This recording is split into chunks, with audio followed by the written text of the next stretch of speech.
ভ্রমণের ঐতিহাসিক তাফসীরুল কোরআন মাহফিলে সম্মানিত বন্ধুমণি, আমাদের সকলের কাছে স্মরণ ব্যক্তিত্ব আমরা চলে যাওয়ার পরে যাকে আমরা পেয়েছি, আজকে তিনি আমার ডান পাশে বসা সম্মানিত উস্তাদ মহোদয় সহ আল্লাহ সুবহানাহু ওয়া তাআলা দরবারে শুকরিয়া আদায় করছি। আল্লাহ যেন আমার উস্তাদকে হায়াত দারাজ করে সফল করুন, আমিন। অভিজিৎ আজকের মাহফিলে গণ্যমান্য ব্যক্তিত্বগণ এতক্ষণ পর্যন্ত আলোচনা করে ধন্য করেছেন শুধু উল্লাহ করা হয়তো হযরত মাওলানা আল মামুন ভাই, তার আগে আলোচনা করেছেন এক ভাই শুধু সাহেব হযরত মাওলানা মুহাম্মদ শরীফুল ইসলাম সাহেবের বারাকাল্লাহু ফি হায়াতি, আমরা সকলে করি আমিন। উপস্থিত রয়েছেন বিভিন্ন জায়গা থেকে আগত বয়োজ্যেষ্ঠ মুরব্বিয়ান আওয়াজ, যুবক ভাইয়েরা, শ্রেণীর প্রতিকাছে পর্দার আড়ালের সম্মানিত বোনেরা, সকল প্রতিযোগিতা আন্তরিক অভিনন্দন, মোবারক ও সালাম। এই মুহূর্তে জানতে চাচ্ছি আপনারা সকলে ভালো আছেন তো? আলহামদুলিল্লাহ। আজকে হয়ে গেল ভালো আছে।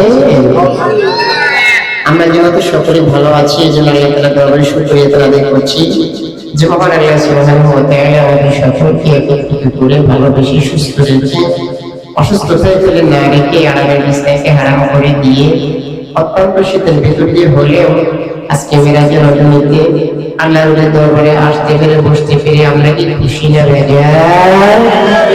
আমরা সকলে হয়েছি খুশি, এজন্য আমরা হয়ে গেলাম নবীর দরবারে কর্মী। আমরা শুকরিয়া আদায় করতে চাচ্ছি আল্লাহ সুবহানাহু ওয়া তাআলার দরবারে যে মহান আল্লাহ পাক আমাদেরকে আশা বসার তৌফিক দিলেন, এজন্য আল্লাহ তাআলার দরবারে শুকরিয়া আদায় করছি। সকলে করি আলহামদুলিল্লাহ। আর একটু জোরে বলুন আলহামদুলিল্লাহ। সকলে দরুদ ও সালাম প্রিয় নেতা, প্রিয় ভাইজন, যাকে সৃষ্টি না করলে আল্লাহ সুবহানাহু ওয়া তাআলা কিছু করতেন না, তাকে কেন্দ্র করে আমরা মেরাজ শরীফ পেলাম, আমরা নামাজ পেলাম, রোজা পেলাম, হজ পেলাম, যাকাত পেলাম, মাদ্রাসা পেলাম, মসজিদ পেলাম, সব কিছু পেলাম। তাকে উসিলা করে কথা বলেন ঠিক না ঠিক? সময়টা ভাইরা সেই নবীর প্রতি যদি হৃদয় এবং দরুদ সালাম যদি পড়ি, আমাদের কি কষ্ট হবে ভাইরা? তাহলে আমরা মন থেকে সেই নবীর প্রতি হৃদয়ের মানা ব্যক্তিত্ব সালাম আমরা সকলেই পড়ি সাল্লাল্লাহু। আমি আপনাদের কাছে আনুষ্ঠানিক মরহুদি, আমি লম্বা চলার সময় নিতে পারবো না, যেহেতু আজকে আমার হুজুর এখানে বসে আছেন। আমি শুধু আপনাদের কাছে পরিচয় হওয়ার জন্য, যেহেতু আব্বা হুজুর চলে যাওয়ার পরে আর সুযোগটা আমার হয়নি এখানে আসা। আব্বা হুজুরের কথা বেশি বেশি মনে করতেছে, আজকে চোখের সামনে গাড়ি ভাসতেছে। কিন্তু দুঃখের বিষয় আজকে মাহফিল ঠিকই হচ্ছে, কিন্তু আপনাকে আমরা দেখতেছি না। কথা বলেন ঠিক না ঠিক? কি ভাই কথা ঠিক তো? আমার ভাইরা আসুন, আমি আপনাদের কাছে আমি যে কথাগুলো আজকে শোনাতে চাই, আমার ভাইরা সেই কথাটার মধ্যে অনেকগুলো কথা চলে আসবে। তার আগে আমি আপনাদের কাছে বলতে চাই, আমরা যেখানে এসেছি, বসেছি, মাহফিলে এসেছি, বসেছি, এখান থেকে বাসায় আমরা ফিরে যেতে পারবো এমন কোনো গ্যারান্টি কি আমার আপনার আছে? কি বলেন আছে? তাহলে আপনার বাবা চলে গেছে, আপনার মা চলে গেছে, আপনার ভাই ব্রাদার চলে গেছে, আপনি একদিন চলে যাবেন, আমি একদিন চলে যাব। এই দ্বারা প্রমাণিত হয় এই দুনিয়াতে এসেছি, কিন্তু এটা থাকার কোনো জায়গা নেই। আজকে সব আছে, আবার আগামীকাল সব চলে যাব, এটাই স্বাভাবিক। কথা বলেন ঠিক নেবে ঠিক? আল্লাহ রাব্বুল আলামিন কোরআনুল কারীমের মধ্যে সুন্দর করে তিনি দিলেন, কুরিয়াল কুরআন ফাসতামিউ লাহু ওয়া আনসিতু লাআল্লাকুম তুরহামুন।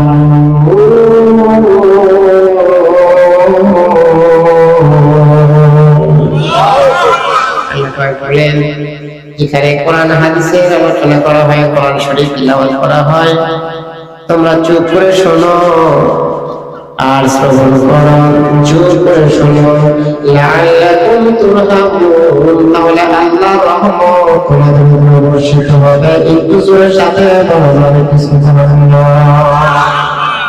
ওয়াল্লাহ বান্দারা আসুন, এরপর আল্লাহ রাব্বুল আলামিন কোরআনুল কারীমের মধ্যে সুন্দর করে জানিয়ে দিয়েছেন ইয়া আইয়ুহাল্লাযীনা আমানু তাকুল্লাহা ওয়া কুলু কওলান সাদীদা। আল্লাহু আকবার। আল্লাহ পাক বলেন, হে ঈমানদারগণ, ওয়াত্তাকুল্লাহা, আমি আল্লাহকে ভয় করো। তাহলে বলেন তো ভয় করা লাগবে কাকে? আর বলতে বলেন কাকে ভয় করা লাগবে? আল্লাহকে। সে আল্লাহ এখনো আছে, নেই? আল্লাহ আছে।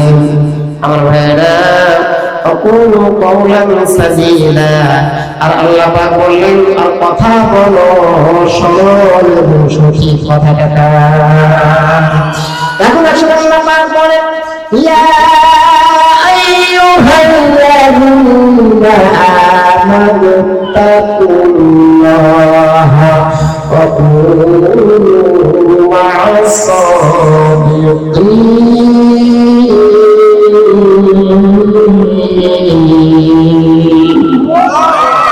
আল্লাহ পাক বলেন, হে ঈমানদারগণ, ওয়াত্তাকুল্লাহা, আমি আল্লাহকে ভয় করো।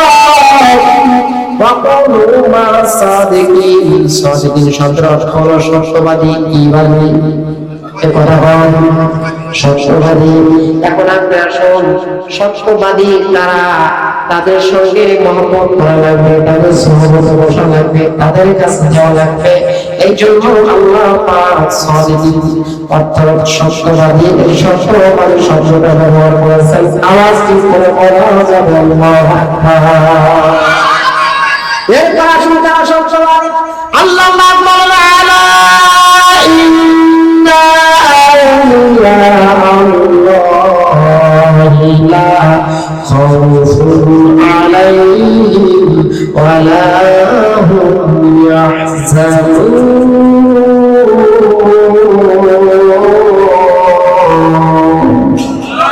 এখন আল্লাহ পাক বলেন, আলা শব্দের কোন সাবধান হওয়া। কি হওয়া? ভাই কষ্ট হচ্ছে? কষ্ট দিতেছি আমি? তাহলে আলা শব্দের অর্থ হলো সাবধান হওয়া। হজ করা, হজের আগে আলা নাই, রোজার আগে আলা নাই, নামাজের আগে আলা নাই, কোন শব্দের বিষয়ে আলা নাই। কিন্তু আল্লাহ রাব্বুল আলামিন বলেন, আলা মানে সাবধান হও, ইন্না মানে নিশ্চয়, আউলিয়া মানে বন্ধু, আল্লাহ মানে আল্লাহ, সাল্লাল্লাহু মারহাবা। আল্লাহ বলেন, নিশ্চয় আমি আমার বন্ধুর ব্যাপারে কথা বলতে গেলে সংযত হওয়া লাগবে, সাবধান হওয়া লাগবে। আল্লাহ পাক বলেন, আউলিয়া মানে আমার বন্ধু, আল্লাহ ওলিরা কার বন্ধু? আর জোরে জোরে বলে না, আল্লাহ ওলিয়া আল্লাহর বন্ধু। কথা বলেছেন কে? কে বলেছেন? আল্লাহ বলেছেন, আল্লাহ ওলিয়া হলো আল্লাহর বন্ধু। লা খাউফুন, তাদের কোনো ভয় নাই, ওয়ালা হুম ইয়াহজানুন, তাদের কোনো চিন্তা নাই। কিছুর সাথে বলা যাবে সুবহানাল্লাহ। তাহলে এখন আপনারা বলেন, আমরা কার দরবারে এসেছি? একজন হক্কানি আল্লাহর ওলির দরবারে আমরা বসেছি। কথা বলেন ঠিক না ঠিক? তো ভাই আমি কি ভুল বলতেছি? তার আল্লাহর ওলির দরবারে এসেছি, বসেছি। ওয়াল্লাহ বান্দারা, আমি আলোচনাটা গোছায়া সুন্দর করে আপনাদের কাছে নিয়ে আসতেছি। বিভিন্ন জায়গা দিয়ে ঘুরতেছি, ঘুরতে ঘুরতে ঘুরতে ঘুরতে দেখবেন এমন একটা জায়গায় চলে আসবো, সেখান থেকে কিছু ভুল হবে। এই বুঝটা নিয়ে চলে যাওয়া লাগবে বাড়িতে। অশুদ্ধ শুরু হবে না, বোঝা লাগবে, আমল করা লাগবে। কথা বল ঠিক থাকে ঠিক? এই জন্য আমার ভাইয়েরা, হাত হলো দুইটা। কয়টা হাত? চোখ কয়টা? কান কয়টা? নাক দুইটা, সব হলো দুইটা। এখন আপনাদের কাছে আমার আলোচনা হলো সব কিছু দুইটা। তাহলে আমার ভাই, আমার বন্ধুগণ, আমার দুইটা হাত দিয়েছেন কে? ভাই জোরে বল। দুইটা হাত দিয়েছেন আল্লাহ। এই দুইটা হাত দিয়েছেন আল্লাহ। দুইটা হাতের দুই রকমের কাজ আছে না নাই? চোখ দিয়েছেন দুইটা আল্লাহ, কিন্তু আমার ভাই, আমার বন্ধুগণ, আমার দুইটা হাত দিয়েছেন রবের মালিক, এই দুইটা হাত দিয়ে আমরা দুই দিকের কাজ করবো। একটা হলো ডান হাত, আরেকটা হলো বাম হাত, একটা হলো ডান দিক, আরেকটা হলো বাম দিক। কথা বলেন ঠিক যাবে? ঠিক। এটা যদি ঠিক হয়, ডান দিকের একটা রাস্তা আছে, বাম দিকের আরেকটা রাস্তা আছে। ডান দিকের রাস্তার গন্তব্যস্থান হলো জান্নাতুল ফেরদাউস। সুবহানাল্লাহ। আর বাম দিকে যে রাস্তাটা আছে, রাস্তাটার গন্তব্যস্থান হলো জাহান্নাম। এখন আপনারা বলেন তো, আপনারা জান্নাতে যেতে চান না জাহান্নামে যেতে চান? কোথায় যেতে চান? জান্নাতে যেতে চান। জান্নাতে যদি যেতে চান তাহলে বলেন তো আগে রাস্তা আপনার চেনা লাগবে। কি বলেন? রাস্তা চেনা লাগবে না?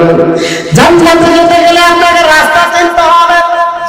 এই রাস্তাটা কার কাছে গেলে চিনবেন? কে রাস্তাটা চেনা দিবে? রাস্তাটা যদি চিনতে চান, হকানি একজন আল্লাহর ওলির সন্ধানে যেতে হবে। কি বলেন? আল্লাহর ওলির কাছে যতক্ষণ পর্যন্ত না যাবেন, ততক্ষণ পর্যন্ত কোনটা হক আর কোনটা বাতিল বোঝা যাবে না। কি ভাই রাগ করতেছেন? তারা আসুন, একটা ডান দিক একটা বাম দিক। আপনি চলে গেলেন একজন মসজিদের কাছে, মসজিদ শব্দের অর্থ পীর বাবার শিক্ষক, গুরু ওস্তাদ যে জানতে কেন। আপনারা বলেন তো, পৃথিবীতে আমরা যারা আছি আমাদের প্রত্যেকে একজন ওস্তাদের দরকার আছে না নাই? ওস্তাদ ছাড়া কি জান্নাতে যাওয়া যাবে? মাধ্যম ছাড়া কি জান্নাতে যাওয়া যাবে?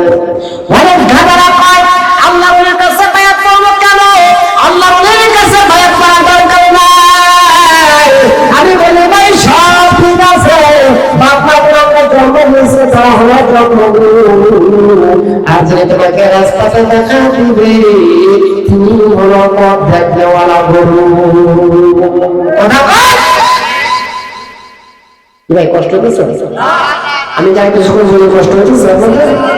আমি তো ভাই জায়গা মতো যেদিন বললাম ভাই আপনি তো কষ্ট করেন, তাই তো যাবে না। আজকে তো বসে আছেন মানে খালি দোয়া করবে, কি বলেন? ঠিক না?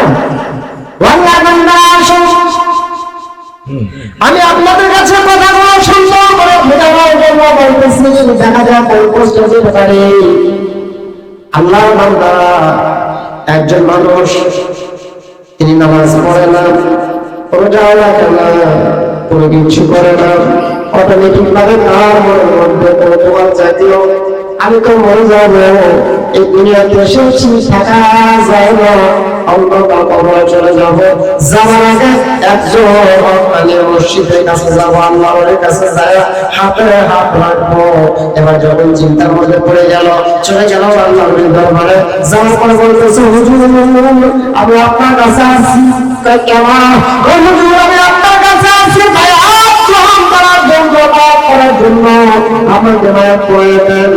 হুজুর বলতেছে, বাবা বায়াত করাইতে পারি, কিন্তু তুমি যেগুলা কাজ করো সেইগুলা কাজ করা লাগবে। বাবা আমি তো হুজুরকে কাজ করি যাই, তো বিশ্বাসটা জানবে কেমনে? আমাদের কি ধারণা আল্লাহর ওলিরাও কি জানে না? এই কথাটা আপনি জানে না?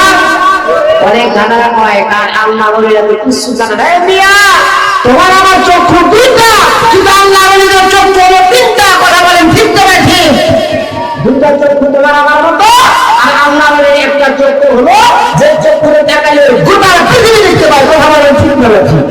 এই চোখটা তৈরি করো, তারপর আল্লাহর ওলির সংসার আছে। চাইলে কেউ হাবির বস্তু দিতে নাহি পারে, উপযুক্ত হইলে রে দয়াল দাইকা নিবে ঘরের দয়াল, দাইকা নিবে ঘরে। বলেন ঠিক না? আরে দূর করিয়া দিবে তোমার বদরে যত জ্বালা হইরে, দূর করিয়া দিবে তোমার বদরে যত জ্বালা। কেউ বুঝিতে পারে আমার মুর্শিদ কেমন খেলা, হরে কামের পীরের খেলা। কথা বলে ঠিক না? ঠিক। আল্লাহুম্মা সাল্লি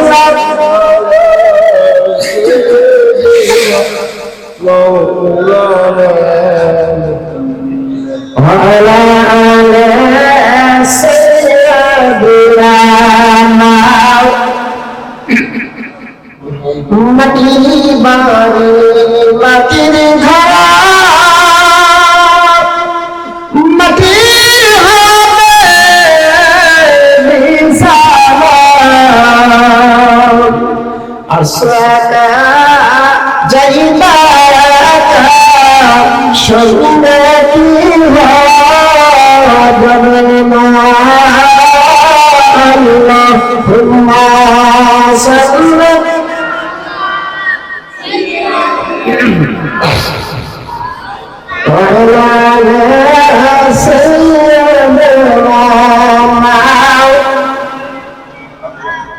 আমার ভাইরা আমার বন্ধুগণ আমার আমরা যে নামাজ পড়ি নামাজ পড়েন না কথা বলুন না নামাজ পড়েন না নামাজ পড়ি নামাজ পড়ার পরে মোনাজাত করি কি করি না অনেকে কার মোনাজাত করা দরকার নয় আছে না নাই কিন্তু আমরা বলি মোনাজাত করা লাগবে আমরা যারা শুনবো তারা তাই মোনাজাত দরকার আছে তোমার ঠিক রাখি আল্লাহ বান্দারা এবার আসুন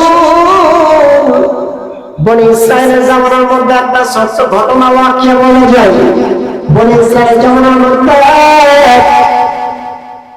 একটি মানুষ মারা গেল মা বেঁচে আছে সংসার দুনিয়া থেকে চলে গেছে যেমন অবস্থা এরকম ভাবে মৃত্যু আমাদের সমাজের মধ্যে হয় কি হয় না মা বেঁচে আছে বাবা বেঁচে আছে সন্তান নাই আমার সন্তান বেঁচে আছে মা বাবা নাই আছে না নাই কিন্তু আমার ভাইয়ের আমার বন্ধুগণ আমার মা অত্যন্ত কষ্ট করে সন্তানকে লালন করলো সন্তানকে মানুষের মতো মানুষ করলো যার কারণে কিছুদিনের মধ্যে সন্তানটা মৃত্যু হয়ে গেল মরে যাওয়ার পরে মা পাগল হয়ে গেল মা শুধু কান্না করে মালিকের কাছে যদি আমার নিয়ে যেতাম তাও বড় খুশি হইতাম আমার আদরের সন্তানটা মালিক কেন আমার সন্তানকে তুমি নিয়ে গেল মা কষ্ট করতেছে মা কান্না করতেছে ঘুম নাই আহার নাই নিদ্রা নাই খাওয়া নাই কোনো কিছু নাই বাবারা মা কোথায় থেকে যেন শুনেছে ততকালীন যুগের মধ্যে একজন শ্রেষ্ঠ আলেম ছিল শ্রেষ্ঠ নারী ছিল যে আল্লাহর ওলির নাম হলো হযরত হাসান বসরি রাহিমাহুল্লাহ একটু জোরে সাথে বলা যাবে সুবহানাল্লাহ আল্লাহর ওলি হাসান বসরি রাহিমাহুল্লাহ তার কাছে চলে গেল হাঁটতে হাঁটতে হাঁটতে হাঁটতে চলে গেল যাওয়ার পরে বলল আমি আপনার কাছে আসি হুজুর বড় একটা আবদার নিয়া এবার আল্লাহ বললেন না কি আবদার আপনি বললো হুজুর আবদারটা হলো আমার একটা সন্তান ছিল সন্তানটা মরে গেল আমি মা ঠিক থাকতে পারতেছি না আমার খাওয়া নাই আহার নাই নিদ্রা নাই কোনো কিছু নাই আমি সন্তানকে এত বড় ভালোবাসতাম আজকে আমার সন্তান খবরের মধ্যে আছে কেমন আছে কিভাবে আছে আমি তো জানি না আপনারা বলেন তো মা বাবা মারা গেছে মা বাবা কেমন আছে আমরা কি জানি ভাই কথা বলেন জানেন আমরা জানি না যার কারণে মা জিজ্ঞেস করো আপনার কাছে আসছি আমার বাবা মালিক ছিল ভূতের ধন ছিল আমার সন্তান মারা গেল আপনার কাছে আসছি এমন কোনো আমল আছে নাকি যে আমলটা করলে পরে অবস্থা আমি জানতে পারবো একটু জোরে সরে বলা যাবে তোমার বাবা আল্লাহ রবি হাসান বসরি রাহিমাহুল্লাহ বলেন আম্মা জান এমন নির্দিষ্ট কোন আমল আমার তো জানা নাই আম্মা কিন্তু মা বাবা একটা আমল আপনার শিখাই দেই আমলটা আপনার বাসায় যায় যে আমলটা করবেন দেখা যাক আমলটা করার পরে আপনার সংসারের অবস্থা জানতে পারেন কিনা এবার আমলটা শিখাই দিব বললাম না যান আপনি বাড়িতে যাইবেন যাওয়ার পরে আপনি সূরা তাকাসুর আল-হাকুম তাকাসুর সূরাটা আছে না নাই কথা বলেন আছে না এই সূরাটা পড়বেন আম্মা জান পড়ার পরে ঘুমিয়ে যাবেন দেখবেন আপনার ছেলের অবস্থা